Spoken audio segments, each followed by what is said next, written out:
Okay. All right, Rabbi Sai, let me share my screen.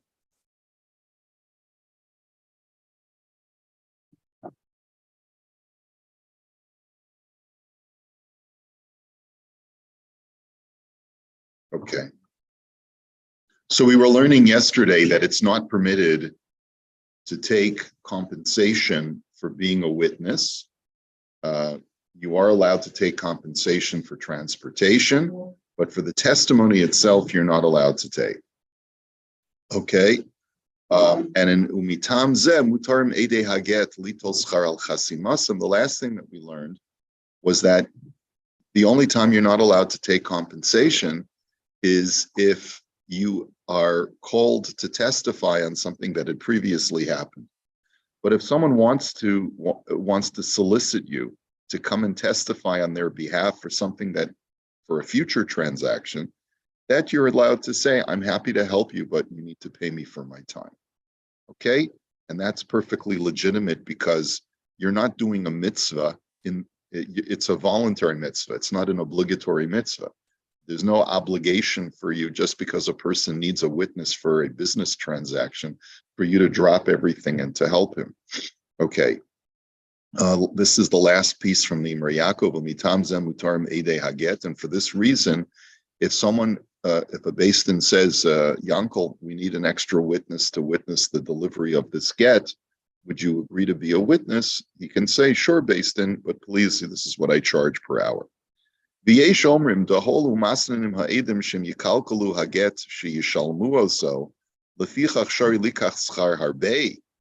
So some say that one of the responsibilities of witnesses to a get is that if the witness, that we warn the witnesses in advance that if they do anything to obstruct the efficacy of the get, in other words, if they were to go ahead after they testify and to say, I was really sleeping when the get was being delivered, or I didn't see it carefully, or, or whatever, and they try to, it's a very, very serious crime to be motzi laz on a get, to say anything that would cast aspersions upon the get. So we warn the witnesses of it because, it could happen years later. Woman's married, remarried, children. It's a question of mamzeras here, right? A person by just one flip comment could wreak havoc on a person's life.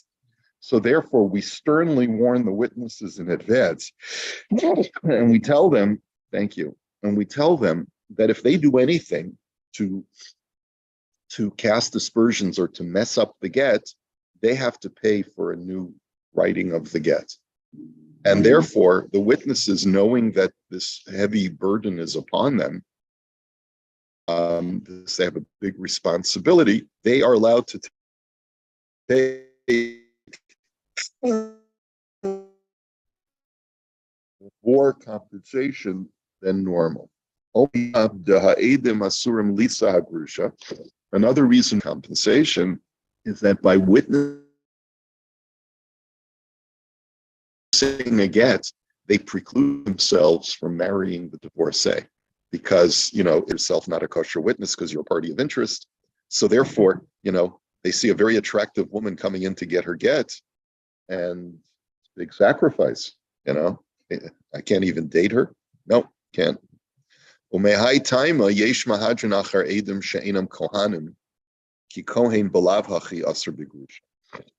say that that's the reason why you should try to find a witness for a get who's not a Kohen. Why?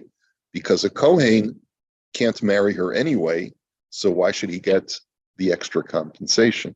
He already is precluded. So if we're going to be paying all this money for witnesses, we might as well pay a guy for the real sacrifice that he's making, which is a really interesting way of looking at it, huh? Yeah. Yeah. That's what I would have thought. What? That's right. Those Kohanim have enough money. That's right. Right, Izzy? Yeah. All right. Okay. Let's take a look at the Likutim. So you're not allowed to take compensation. Now, remember, I told you that today, Dayanim are paid for their time, even though they're not being paid for their adjudication services, but they are entitled to be compensated for the time that they're taking away from other responsibilities when they could be making money in other ways.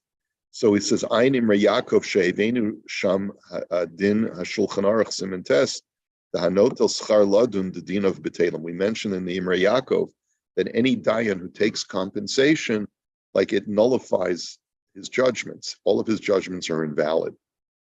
V'hatumim kasav is elishana, but Rabbi Yonasan Eibshitz writes as follows: Avol Rabbanim yoshvei al midin bizman hazeh.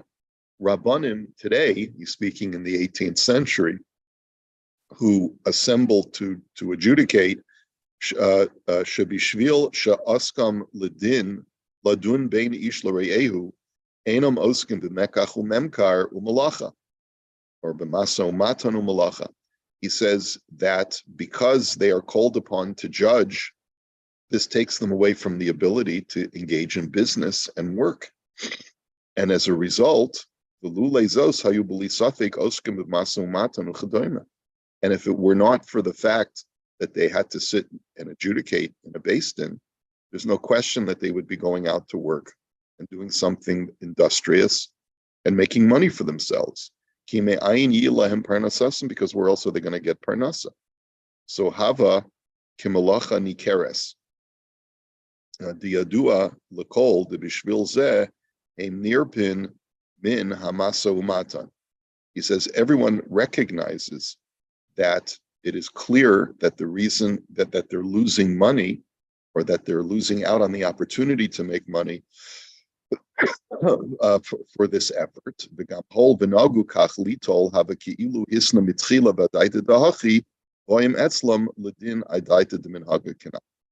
And therefore, they are certainly entitled to compensation, and it is considered as if it's implicit that when you call up a beis din, you acknowledge that you're going to pay them the time that they could have been using in order to do something else to make money.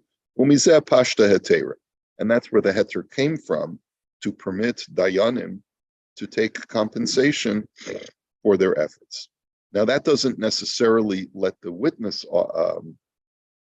entitle the witness to take compensation, because if he was a witness already on something, then it was sort of implicit that he might be called to testify in the future, and there was no sort of expression that, if you have to take off work, you'll be entitled to compensation. The Nesivos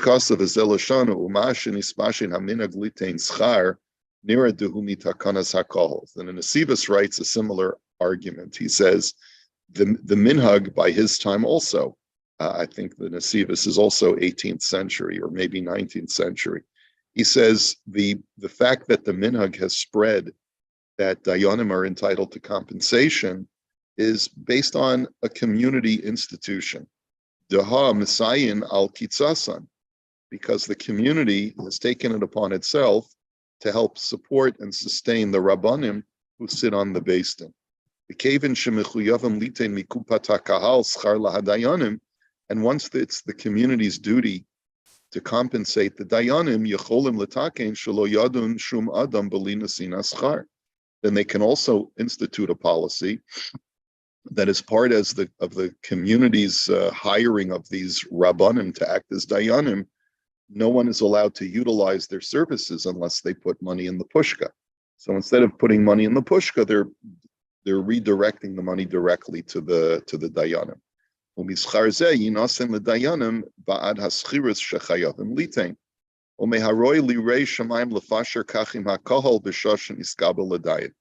And therefore, it's appropriate for a God-fearing person that when he accepts a position as a rav, right, that he should also let them know, I want you to know that part of my contract that I'm making with the Kehillah is that I would like to be able to adjudicate beis din cases, and take compensation for that. That's part of my contract. In other words, let's say when I entered into a contract with the shul, I said, I'm also a moil, so I'd like to be able to take compensation for bris milah as part of my compensation, my total compensation package. Hasn't worked out all that great, but because I don't really advertise that I'm a moil. I don't have time that much to do it, but every so often, every couple of months, I'll do a bris. So one could say the rabbi gets tips on top of his regular salary. Oh man. One could say that. I wouldn't say that. Yeah, no, I'm glad you're not saying it. Okay. Uschar pshara vaday muter k'moshe kasav hashach ad kan loshana. And certainly, if the dayan is going to be judging using pshara and not din, so then he's certainly allowed to take compensation. Why?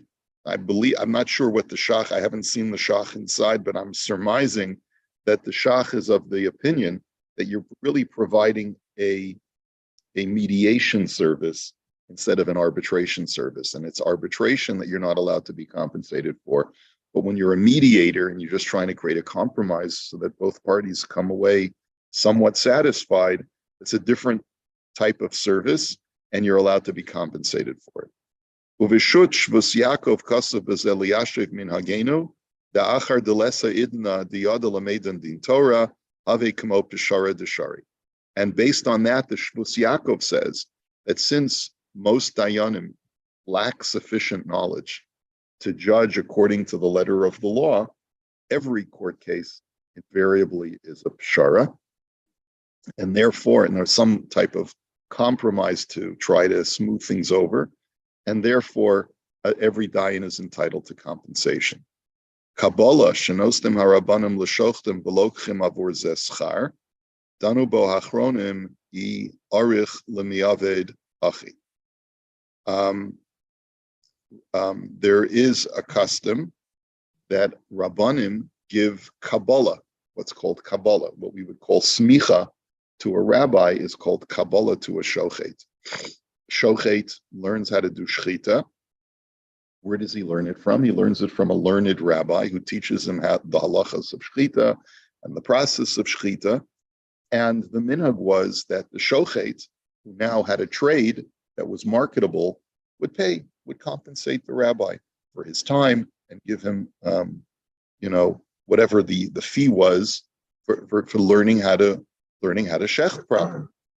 And there's a question in halacha whether it is proper or what the protocol is to take compensation for this, but ultimately it is permitted because really you're paying the rabbi for his time.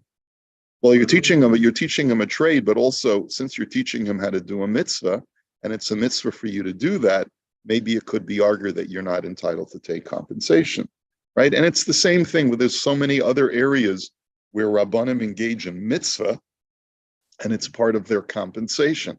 And ultimately what the poskim say is that you're paying the Rav for the stuff that he would have been doing had he not signed up to be a rabbi. He'd be working to get another kind of job, and instead of listening to Mrs. Schwartz's problems, he would be being a day trader or working in a lab or something to that effect. Okay. So anyway, let us continue. Tess, continuing the laws of Edus. Kabbalas Edus. Sorach Gimel Munchim Yodim Hilchos Edus Kasher Upasul, that the dayanim who listen or who accept testimony from witnesses have to be experts in the laws of Edus. They have to know who's kasher and who's basal. Who's zihirim bekabalasam lechaven Edus kol echad ve'echad k'mo shetzivu chachamim. And they have to know how to properly examine and cross-examine the witnesses to verify that their stories match up. As our sages tell us, Havizohir bidvarecha shema mitoch devarecha yilmedu l'shaker. You have to be very careful you as a dayan have to be very careful how you speak to the witnesses, because maybe in the course of speaking to the witnesses, you'll lead them on. I object, Your Honor, he's leading the witness, right? You don't want to be a dayan who leads the witness and teaches him how to lie. Umikarov hischilu hedjotos lekabel edim umatim akal kolotam. That recently the Rav Shulchan Aruch says there are common judges who are not well versed in these halachos, who have started to accept witnesses, and they are causing corruption to ensue. So this is a warning that the Beis Din has to be kal kalotam is a perversity, corruption. And that's how you translate it.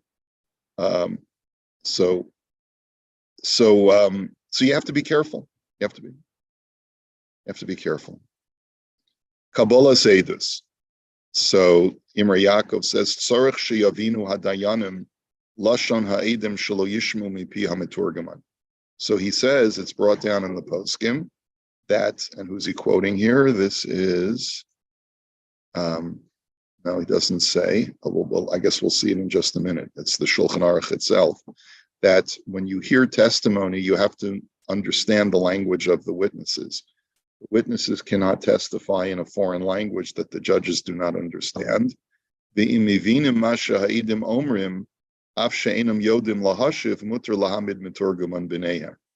If, however, the judges can understand their language, just don't know how to speak their language, let's say, like you may understand some words of French or or Spanish, but you can't communicate in Spanish or French, but you do understand it, then the judges can accept the testimony, but they're allowed to appoint an interpreter, a translator, to communicate back to the witness what they would like to ask him.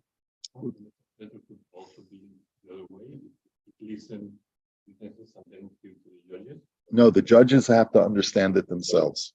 They have to understand it themselves. So tzrichim hadayanim lechatchila lihiyot yoshavim. Now the question would be, what if one of the judges understands? Could he communicate that to the others? It's possible. I think that would be allowed. And then the judges also have to be seated. They have to be seated b'shas kabbalah sa'idus when the witnesses testify. Aval ha'edim tzrichim lamod lechatchila midina. Then the witnesses have to stand because there's supposed to be a sense of awe. The Torah says va'amidu shnei ha'anashim, right? It says the two men shall stand. Now that's really only a lechatchila though. Aval kvar nohagu kol batei hadinim shebi Yisrael la'achar hatalmud shemoshiven balei dinim begam ha'edim kidei lahasir hamachlokas. But the minhag after the Talmud's writing was in all of Klal Yisrael was that they do allow everyone to sit, including the witnesses, in order to remove machlokes. Apparently,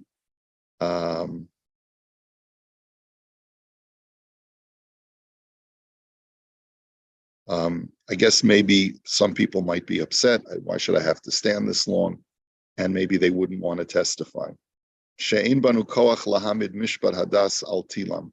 That we no longer have the koyach to be insistent on ceremonial protocol in Beis Din,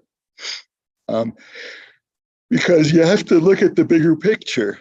If you need to accommodate everyone who's coming to Beis Din to make sure that they feel comfortable, I suppose, because otherwise people are not going to want to come to Beis Din. And therefore, the minhag later became, even though technically the witnesses are supposed to stand, the minhag has become that we allow everyone to sit. Okay. Next, Sarach Gimel Mumchin, you need to have 3 experts. Pirish Bikiyim Behilchos Eidus. They're well versed in the laws of testimony. Ein Shnayim Re'uyim LaKabbalas Eidus. You can't have 2 Rabbanim act independently of the third one to hear testimony. And if only 2 of the Rabbanim of the Beis Din heard the testimony, and the third one hears it from them, it's not valid. And therefore all 3 Dayanim have to be together. Now, what happens if it's via Zoom? The 3 Dayanim, because it's during COVID, obviously there are going to be dispensations that can be made. If, however, each judge hears the witnesses' testimonies privately without the other dayanim, that doesn't help. They have to hear them while the judges are, the witnesses have to speak in front of all three judges. He says the fact that you need three expert judges, there's a machlokes if this is absolutely necessary, and if you don't have all three as experts, then it invalidates the judgment. That some say that b'di'evid, even if all three of them are not well learned, then b'di'evid it would still be a kosher din Torah. Aval ein lismoch al zeh berak b'di'ik al kol panim chad degomer v'sabra yesh lo yismoch b'di'evid al hamikilim. But the poskim say that you should only rely on this if at least one of the dayanim is a substantial Talmud Chacham. He'll explain to the other two. Yeah. The Kain Kasav B'Shut Divrei Chaim, Od Kasav Sham B'Maskana V'Zelashono, U'Lafi Daiti Ach Lechatchila Kosher Legabos Edus Harav Im Talmidav. The Sanzer Rav says, the Divrei Chaim says that it would be permitted even Lechatchila, that if you have the master teacher, the rabbi, together with his students, he takes two of his students, that would be sufficient to accept testimony. And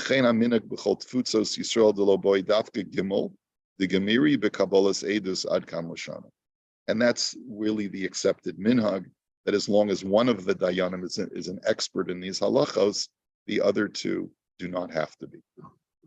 Okay, let us go on. They need to know the laws of edus, who's kosher and who's pasul, who's kosher and who's disqualified. He says, we paskin that women are pasul le'edus. Women cannot be kosher witnesses because the Torah says the two men shall stand before the judges. Okay, velo nashim, achzem idina. He says that's the technical law.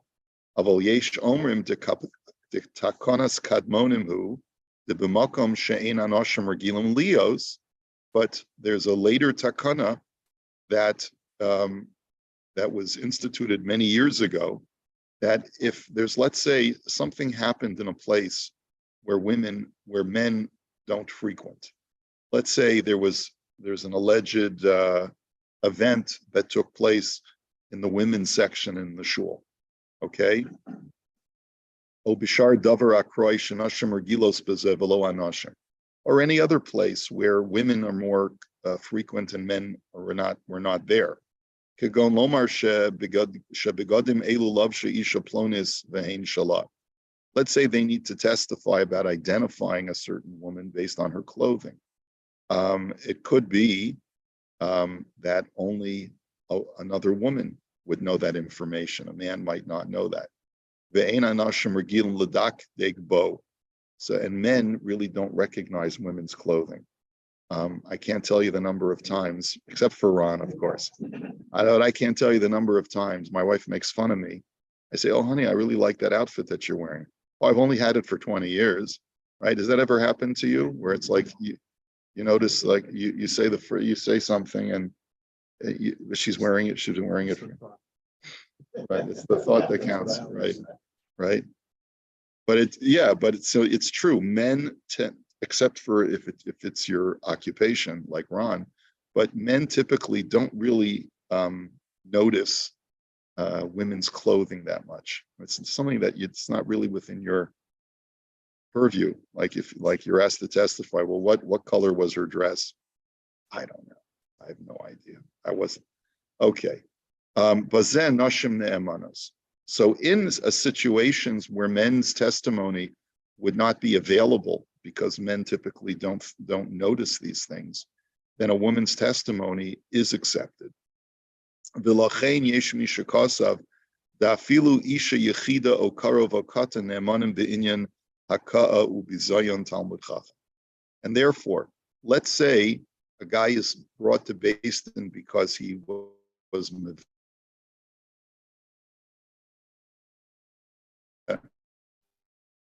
he struck a Talmud Chacham, and the community summons him to a beis din so that he should be put into chayrim. Let's say if that's what they feel that he deserves. And let's say the only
that you are allowed to do.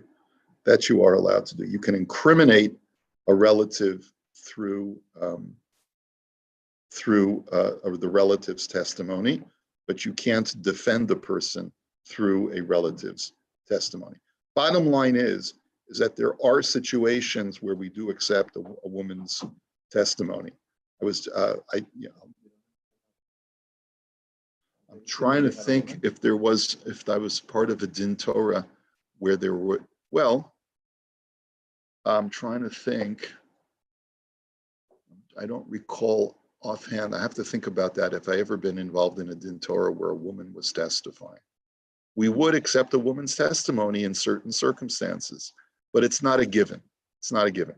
I'll tell you something I taught last night, a shir, where there was a tshuva, whether a woman is allowed to, it was written in the 1920s, during the women's suffragette movement, where there was a whole debate of whether women should be allowed to vote.